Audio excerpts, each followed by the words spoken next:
So Infinity Pool is Brandon Cronenberg's new film with Alexander Skarsgård and I shouldn't say that in English. Alexander Skarsgård and Mia Goth. It's really like trippy and weird and funny and cynical. Yeah, I'm not gonna spoil it too much, but it's about a couple that come to. I think they're in some fictional country on vacation. He's a writer who hasn't written anything in a long time.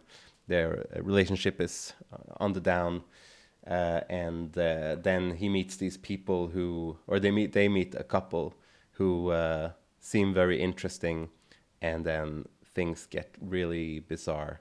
And yeah, it's sci-fi-ish, and it's a bit darkly comical. It's a bit horror-ish.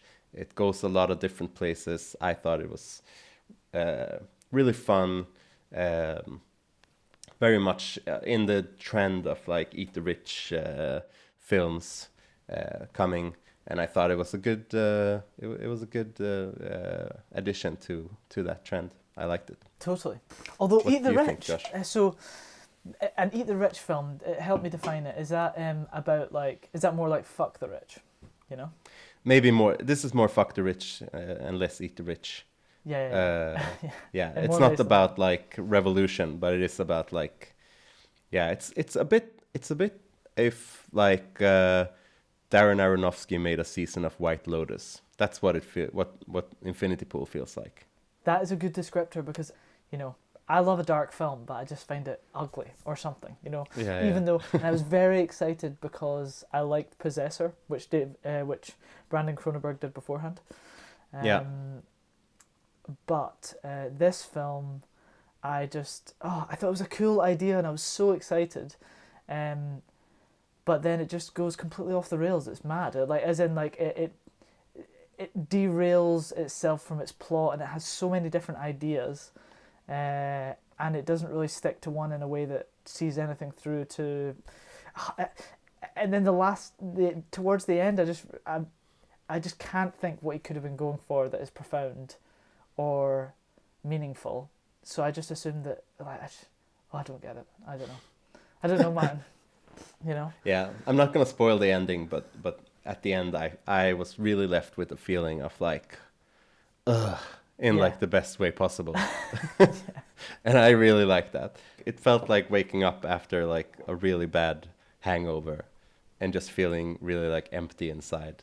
And I like it when a movie can give me a feeling like that. Oh, nice, Good. okay. Maybe I could have done with a more sympathetic character, or a character who I could just, it was just compelling. Okay, maybe it's just not, to me it wasn't, the characters weren't interesting enough, you know? But maybe it is because they're sort of caricatures. And it's so ugly where it goes, it's horrific. Yeah. And it's quite extreme as well. Like, this isn't necessarily a bad thing, but like, you know, it shows a lot. Do you remember? Like, in a lot of different ways, like sexually and violence-wise, and Yeah, it's definitely shocking. Yeah, it's shocking. And it makes you uncomfortable, but it's trying to be fair. And I thought it was funny. Like, I don't, the at the end is not, it's also like, I laughed a lot during the film, which is good.